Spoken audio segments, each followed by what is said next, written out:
Hey guys, thanks for joining in. This is, I believe, webinar number 8. Could be 9, but I believe it's 8. And today is actually a really interesting one. I'm going to really enjoy doing this one. It's really all about that customer experience and looking at the math behind it. So, I've said it before, it's that small business competitive advantage, which is, owning the customer relationship and owning that customer experience. I've said it again and again and again, and I'm going to keep saying it.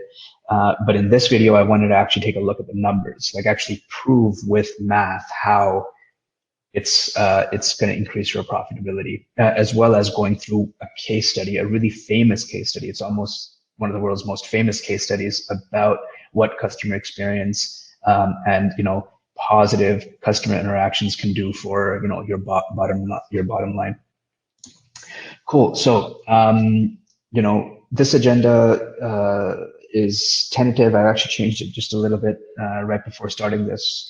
So don't go through it too much, but it'll be about 20 to 30 minutes.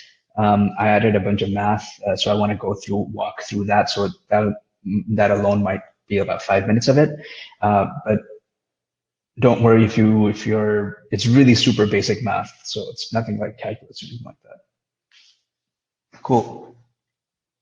So I'm going to start off with this number, the 43-to-1 ratio.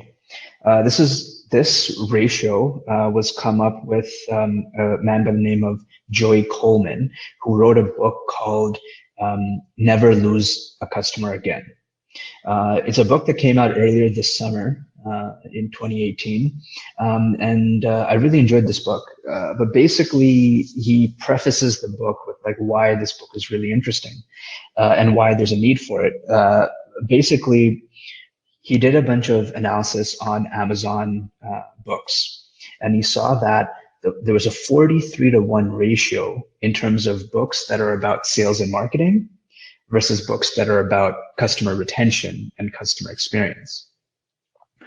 Which, if you think about it, kind of makes sense. So for every 43 books sold that are about making your first sale, finding a customer, there's only one book, only one out of 43, only one book is about keeping that customer happy and increasing your relationship with that one customer.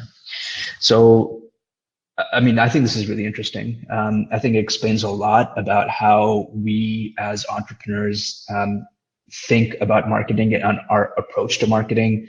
Our approach, especially for new entrepreneurs that don't have that experience yet, will focus so much on getting those first customers and a lot less on growing the relationship with that each individual customer. I understand that as a new business, you don't have customers yet to grow, so you're going to spend most of your time on getting new customers. But when you make that first customer, don't ignore it, right? Become like their best friends. Like the first 100 sales you make, you really need to become on a first name basis with those customers. Call your first 100, learn about their problems, their passions, what they want to use your product for, how they found out about you. Like just develop an incredibly strong relationship with your first 100 customers. And that's going to be the basis for this. So anyway, I thought this was a really interesting ratio. I think it's not that one is more important than the other. I actually believe that the second half is more important because that's what's going to get sustainability in your business. But I just think it's interesting that it really does mimic our society and just the business attitude that most entrepreneurs have is more about getting that new customer rather than keeping an old customer happy. So anyway, like I said, we're going to be going through the math behind why we shouldn't be spending 43 times more effort on getting a new customer. It should be the other way around. We should be spending a lot of our efforts retaining customers. So I think one of the reasons why that might be the case, why this 43-to-1 ratio might be the case, is because I think a lot of us consider customer service and customer experience as a cost. It's a cost center. It's a cost base. It's something that I have to do. I wish I didn't have to do this. Right? So because it's considered a cost, people don't like doing it because people don't like costs, right? So if you label something a cost in your head, you're just not going to want to do it. But if you label something as an investment, then you're going to want to do it. And I think that advertising really has been marketed as an investment, like Facebook, Google, anywhere, even Shopify. The way that the words they use around advertising and marketing online, digital ads, things like that is very much through this attitude of it. Think of this as an investment, which it is, but that's not the same attitude where the customer service and customer relationship apps use or exploit or kind of get across when they're talking about their services. Really, it feels like a cost. So why is that, right? Why is it that advertising considered a cost, but advertising considered an investment, but customer service is considered a cost? Because I think really customer service is the investment, right? We'll go into the numbers to kind of prove this, but I think it's just really interesting. The example here that I have written is businesses will spend, tons and tons and tons of money reaching out to new audiences and trying to attract new customers. But when those customers want to reach out to them, they make it as hard as possible, right? They have their phone number that's like a hidden number on like their 5th page at the bottom of the page. It takes like 48 hours for them to respond to an email. It's crazy, but it doesn't take you 48 hours if you wanted to buy the product, right? It's instant. So, why can't that pre-sale or post-sale customer service also be at least near real time, if not instant, but as close to instant as possible? So, and again, this is just a preface to the rest of this webinar to kind of explain this idea and why this might be happening for you guys to explore why you might think this way or why others might think this way. So let's jump into, why I believe it's important to spend more time on the customer service and customer experience rather than the marketing and acquiring new customers.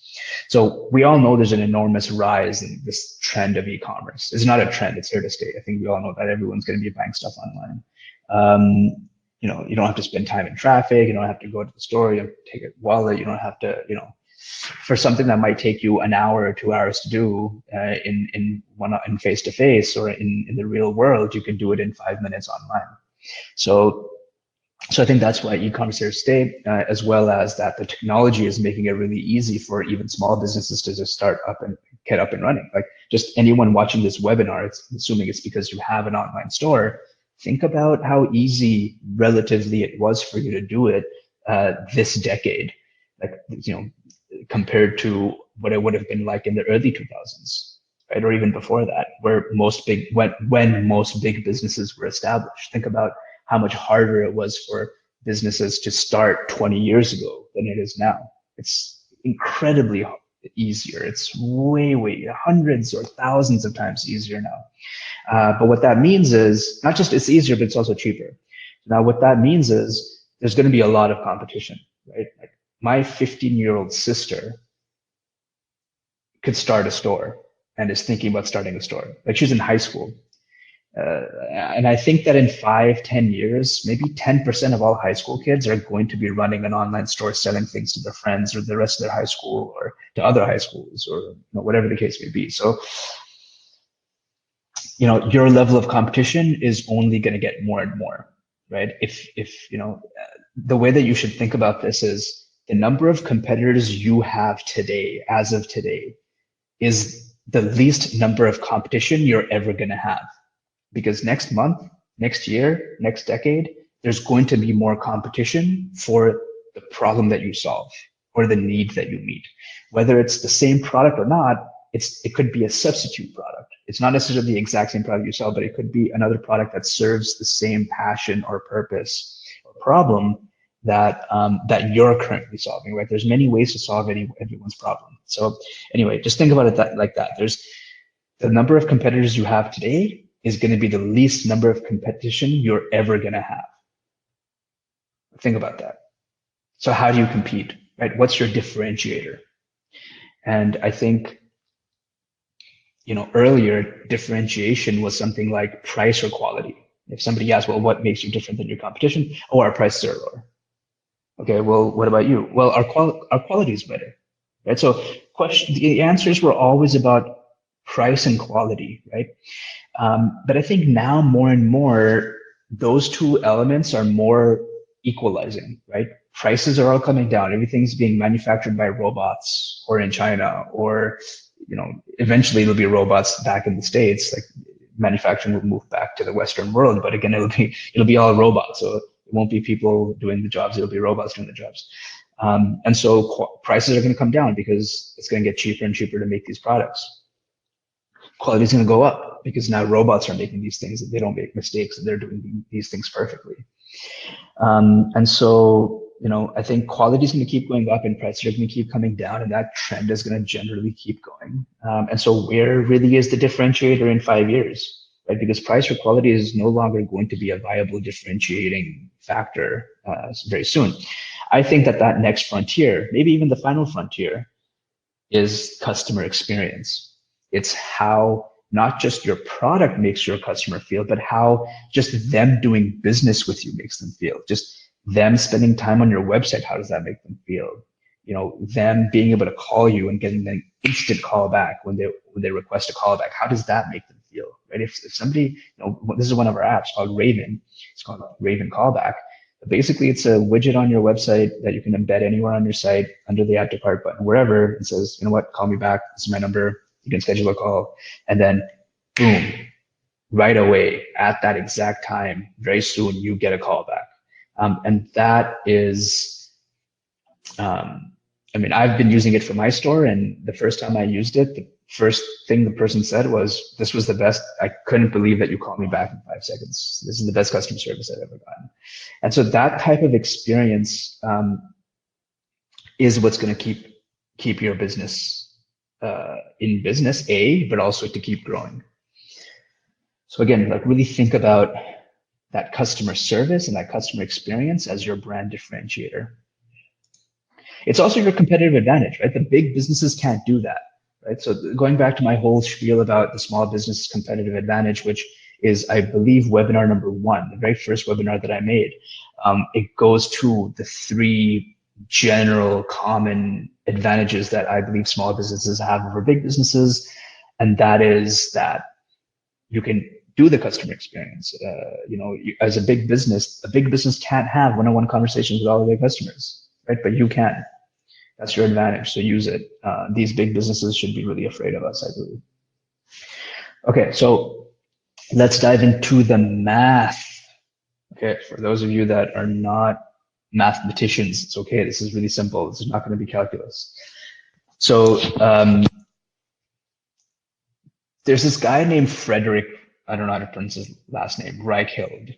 So Fred is the author of this really popular book called The Loyalty Effect, just basically about creating customer loyalty and retention with your customers. He's a consultant for these big loyalty program businesses like Air Miles and things like that. They read his books and they kind of do what he says. He's considered really famous in his field.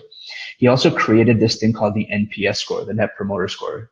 Some of you have probably already heard about this, but it's basically the score between 1 and 10 when you ask your customer, how likely are you to refer us to your friends? Scale of 1 to 10. 10 highly, it's incredibly likely, and 1 not at all. So this NPS score was actually considered to be a really good leading indicator of a company's growth, because as long as your average was over 8 or 9, I forget what the exact number was, but you would have an incredibly world-class organization and service and product if it was above 8 or 9. So that was a leading indicator. So businesses wanted to know where do they lie, right? If anything was below a 7, then that's something that the businesses had to be worried about. But anyway, this guy Fred, he came up with that.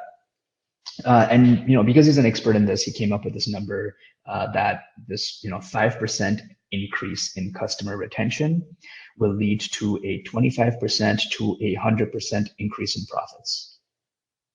So first of all, when I first read this, I know that this guy is really well known and he's famous, and he probably knows more about this topic definitely than I do. Definitely knows more than I do.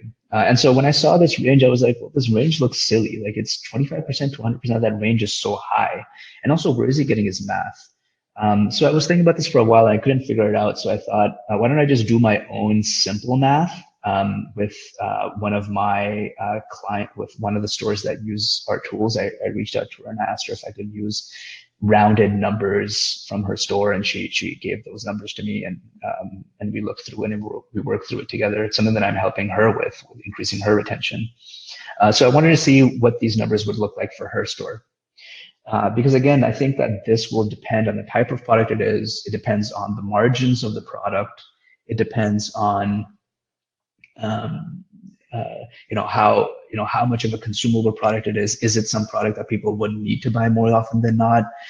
I think it just, that's why there's such a large range, because it depends on so many things, like the industry, the product, the country, the customer, the margins, the costs, all that stuff. So I thought, okay, let's just go through something basic with one of my clients. So this is the math. So basically, on her store, we're taking a look at her store, assuming no retention, right? So no customer retention whatsoever. Her monthly average orders are about 200. So she gets about 200 orders a month. Her average order value, not product value, but average order value is about $60.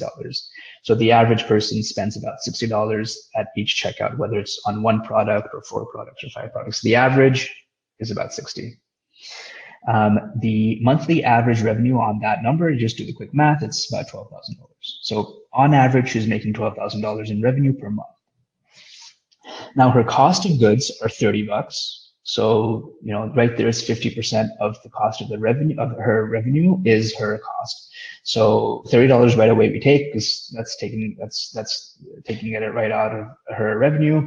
And then marketing costs, her total loaded marketing costs and how much she spends on Facebook and Google, because those are the only two paid marketing campaigns she does, which drives the majority of her traffic by far, like 90+%, is $15.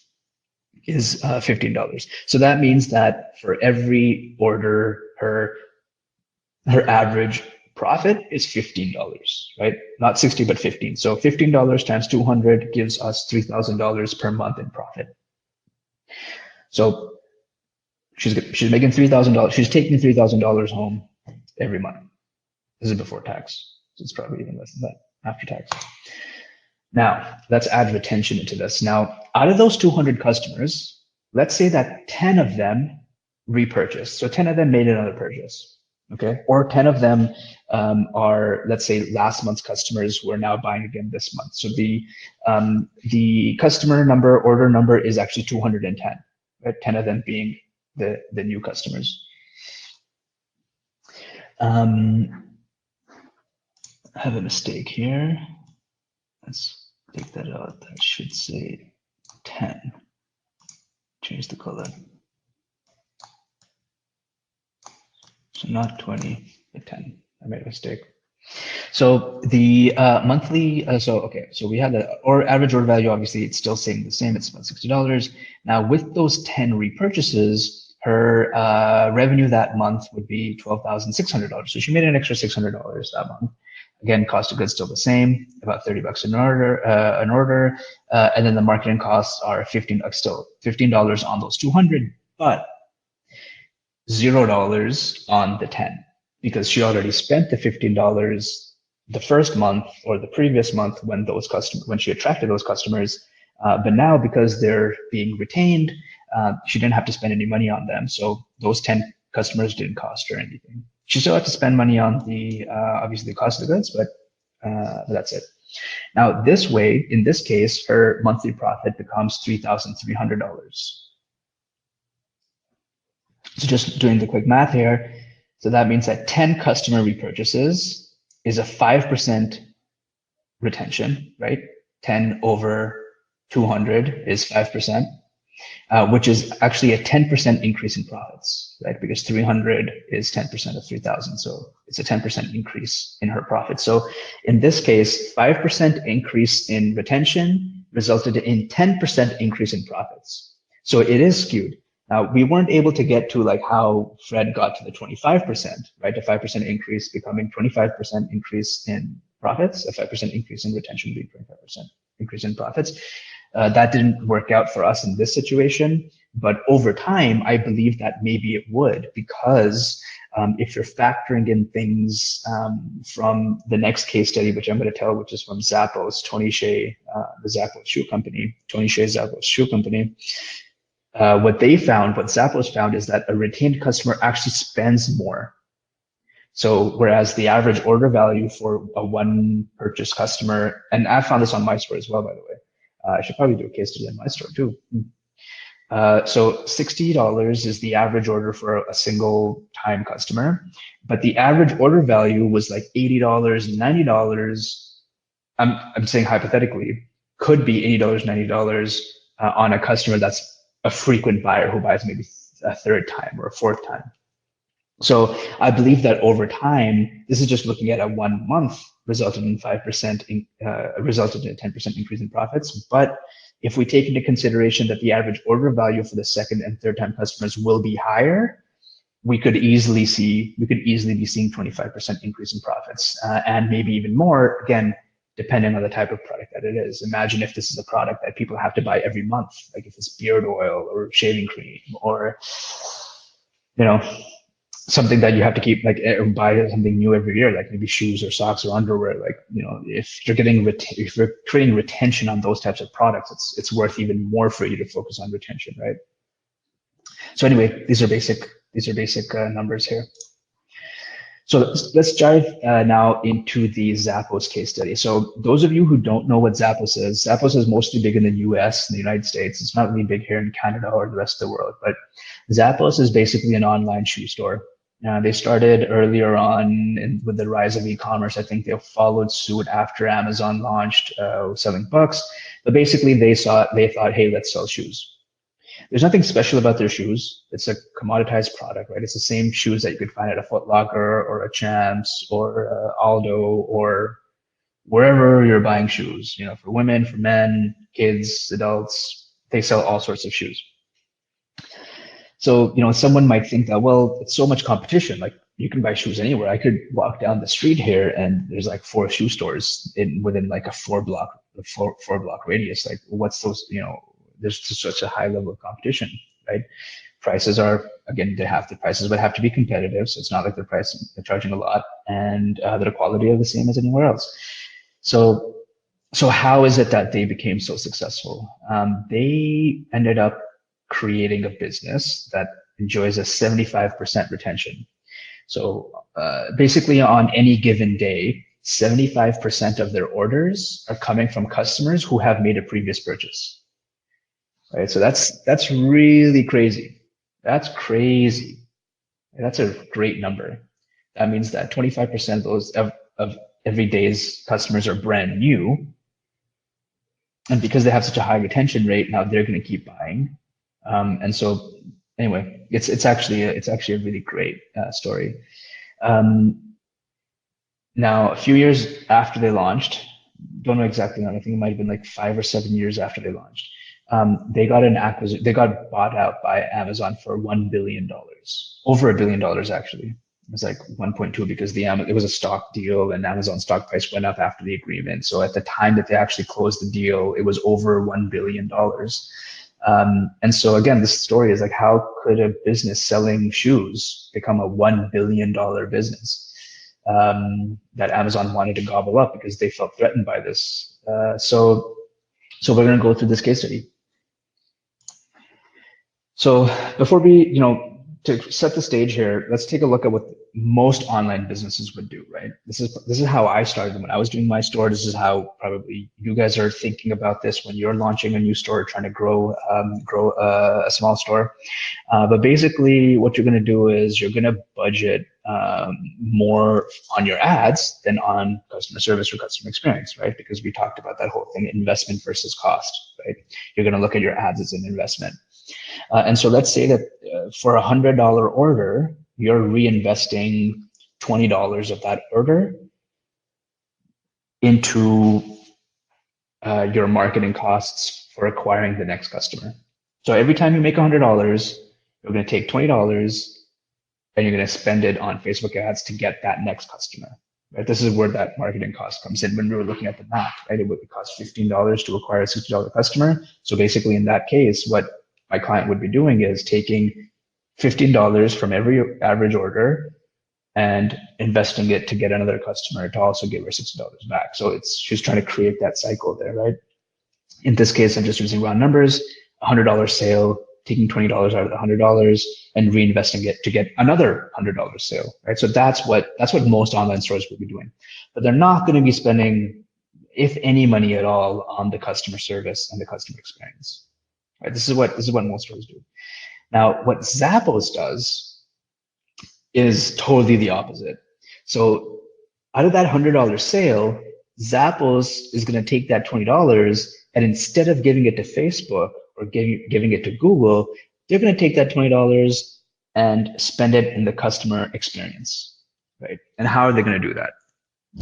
They've done a few things. They will upgrade them to free shipping, right? So this is free overnight upgrade. So what they would do is if a customer selected regular free shipping, and there's an overnight option for an extra $10, $15, $20, whatever the number may be, it doesn't matter what the number is actually. A first-time customer gets free upgraded shipping as a surprise, just as a surprise. Zappos will take that $20 and give it to Canada Post or give it to United States Postal Service, USPS, or give it to FedEx, DHL, whatever, and say, all right, guys, this customer needs overnight shipping, and they just eat the cost, right? They just do it for them, for free without even telling that they're going to do it. So now the next morning, customer gets back from work the next day or wakes up in the morning and suddenly their order's there. And they're like, whoa, I thought that it was going to take 4 days, 5 days, or 7 days to ship. I got this the next day. That is a great customer experience. They've definitely earned very long-term loyalty and a great first impression by doing that. And they've created retention. They know that this is going to create retention for them, right? We're looking at that 75% retention rate. That's because of things like this. They know that 75 out of 100 customers that they first-time customers that they do free overnight shipping for are going to buy again, right? So why would they give that money to Facebook or Google? Why wouldn't they just give that money back to the customer and make them feel really good? And actually depend on that word of mouth marketing as their true form of marketing, which I'll get into more a little bit later.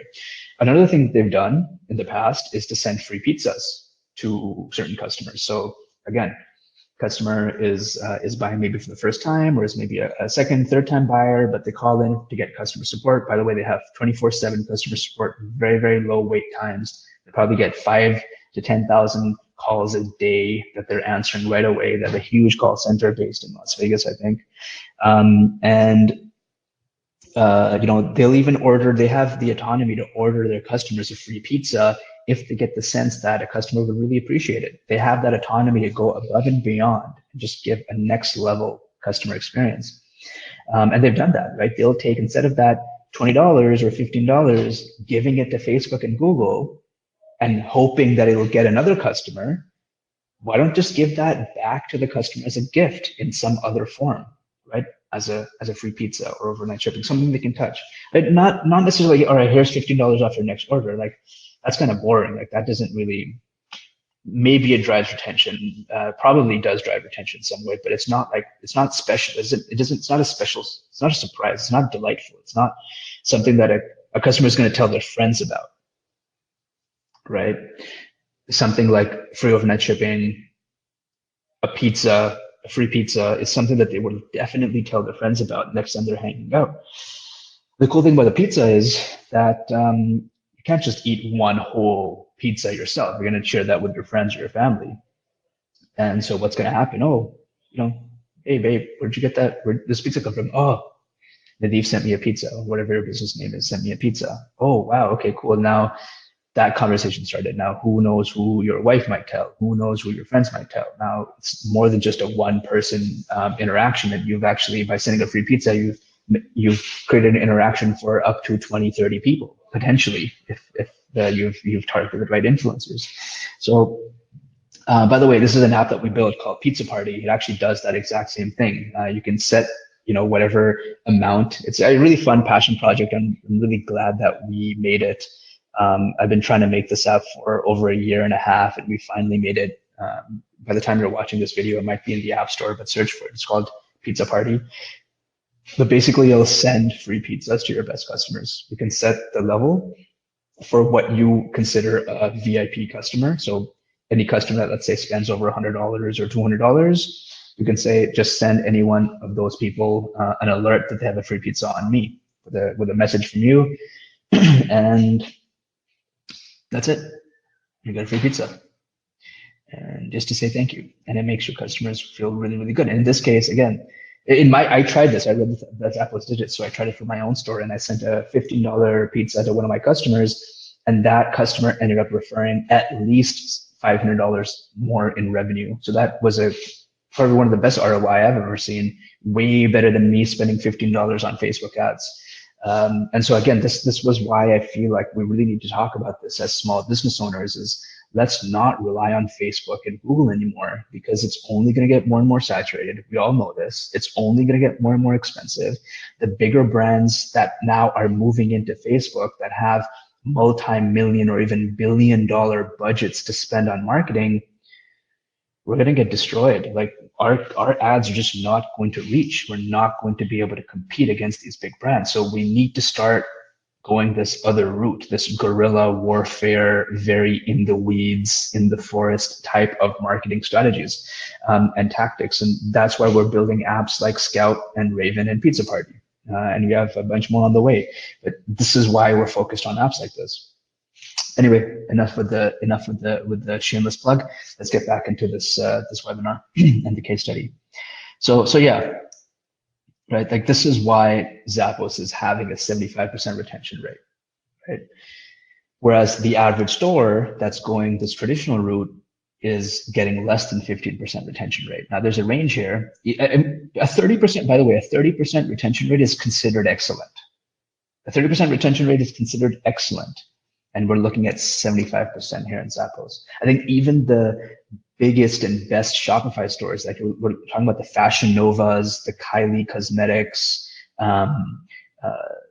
Gymshark. I don't know about Gymshark, but I know that Fashion Nova and Kylie Cosmetics have above 70% retention rate on the year. Like, again, those are ridiculously high numbers, and both of those businesses that I just mentioned with a 70% retention rate, they are the two top selling stores on Shopify. Right, Kylie Cosmetics is probably going to do $1 billion in sales next year. Same thing with Fashion Nova is probably going to do $1 billion in sales next year with a B. We're talking about billion with a B. And again, they have the 70% retention rate. So you're seeing that these crazy $1 billion businesses are the ones that are really figuring out this retention thing. Whereas the majority of us, the schmucks, are not even at 15. And I think there's a very clear reason for that. So, I was going to do a YouTube video to show a talk that Tony Hsieh, who's the CEO of Zappos, that he made about their whole attitude around marketing and retention marketing, especially. But the way that this webinar works, it wouldn't take the audio when I do that. And the video is kind of limited and doesn't play on other sites. So I transcribed his audio in this part, and I'm just going to read it for you. But this is all what Tony Hsieh had said. So our whole philosophy is take most of the money that we would have spent on paid marketing and instead put that into the customer experience. And then let the repeat customers and word of mouth customers be our true form of marketing. So a lot of the things we do in the customer experience domain, we really just think of our marketing dollars. And you can see that repeat customers tend to spend more, and they also come back more frequently and are biggest word of mouth advocates. Right? So this shows that what I was mentioning to before, that a repeating customer is actually spending more and buying more frequently and telling their friends more often than the customers that are just buying once. The way you do that is just to make them feel really good about doing business with you. You earn their trust. You tell them, you reciprocate that trust quickly. Somebody gives you, this is the interesting thing with business. I'm going to go on a little bit of a tangent here, but this is the interesting thing with e-commerce is that, trust is a two-way street, right? When you go to a store, you can see the product, you can talk, you can know who you're talking to, you know their vibe, you can feel the sense of the store, you can feel the sense of how busy it is, you can see other people in the store. And there's, the store is actually earned trust with you first before you give them their money. You can trust that they have the product because you're seeing it, you can touch it. You can trust that they make sales and they're established business because they have a store and they have a guy that can pay salaries, they can pay rent. So you can trust that they have a viable business. And then they've kind of earned your trust first, and then you make the payment. Now with online, it's a totally different thing. With online, the store really hasn't earned any trust at first at all. It's like I said, my 14-year-old, 15-year-old sister can make an online store, and you don't want to trust her. If she was selling, $2,000 mattresses and furniture, you're not going to trust a 15, 14-year-old to know how to run a business. You're not going to just give them $2,000. And so you don't know, right? The more and more stores that are going to be created, the less and less trust we as consumers are going to have or are going to give on a first impression basis. Our first impression is just going to be, all right, cool. Yeah, there's a store. Okay. So what? It's like, it's like glass half full or half empty. In that case, from that case, it's a trust is half empty because you haven't earned the trust yet. So with online stores, that's the thing. We have to trust, we have to hope that the customer will trust us first by what we have on our site and the videos and the content and images and social proof and things like that. We're hoping that we earn the trust first, but then they have to take that bigger leap and actually pay the money and spend money. And then we take like a week, or let's say a week, to give them their product. And so it's not really, if you can reciprocate that trust online immediately, right? Which is why I believe that free overnight shipping is such a great thing, and why I think sending a free pizza is such a great thing, because it might take you 3 days to send them your product, but it'll take an hour for the pizza to get there. So you're reciprocating that trust as quickly as possible. You're building that trust. And I think that's really how we need to be looking at our stores. It's all about trust. So to conclude, really what we should be doing about this, what's the takeaway from this, is we just really, first of all, we need to make it really easy for our customers to reach us, right? Whether you're using the phone number on your site, if you don't feel comfortable putting your phone number in, you can use the Raven button, which is what we've built Raven for. Just this button that you click that says call me back, and then you can call your customer back if you don't want them to know your number on the website. Again, talk to your customers proactively reaching out. This is why we built Scout, proactively reaching out and having a one-on-one conversation with an abandoned customer who we call, what we call pre-sale customer support, like the pre-sale customer support, earning trust before they spend money with you. That's what Scout helps you do. Not just that on the abandoned cart alerts, but just proactively reaching out on follow-up alerts, or on VIP customer alerts or recurring customer alerts. Just again, proactively reaching out at opportunities that you have when you can build a relationship. That's when you want to reach out. You don't want to reach out when they're not thinking about you. You don't want to reach out when they're doing something else. You want to reach out when they have just taken an action and are engaged in your brand. That's when you want to reach out. That's when you want to build relationships. Again, like I said, show appreciation to your buyers. Send them free gifts, send them free pizzas, tell them that you super appreciate it. Like, they're spending money with you. Like, that should make you as a business feel really good, right? That's like your tribe. These are your people. Like, these are people that you need to think of as like, as people you want to inspire, and people you want to thank, and people you want to show appreciation to. So think about it like that, right? And again, make first-time buyers feel really good. Give them those quick wins. A first-time buyer should get their product very, very, very quickly. A first-time buyer should get a pizza, should get a free pizza. A first-time buyer should be able to install your product without a problem. I'll give you an example for what I do. As you may already know from my earlier webinars, I have a business selling bidets, and bidets need to be installed in toilets. And once the first time customer buys, I have an alert. I know, because I have tracking numbers on the orders, I know when an order gets delivered. And when an order gets delivered, I call them up and say, hey, I know that your order was delivered today. Let me know if you need me to walk you through the installation over the phone. And man, that earns so much trust. So many times I have this conversation, and because the average person has more than one bathroom in their house, by the time I'm done walking them through installing the day, they've bought 4 more because they had 5 bathrooms. That's happened before. There's one customer has 5 bathrooms. They bought 1 to test, called them up. We were installed within 5 minutes. Boom, placed an order for 4 more pieces, right? That shows you how to retain customers actually spending more. So instead of them spending $80 just once, now they spent $240. I gave them a discount because they were retention, but now they spent $240 again. So they went from spending $80 to an extra $240. And just because of me giving that customer an early win. The day that the product was arrived, was installed without a problem. So think about that. How can you give your customer, for the type of product that you sell, how can you give your customer a quick win, an early win after they receive your product? So yeah, just some things to think about. And thanks for your time. I super appreciate you guys watching these videos, and look out for the next one. Peace.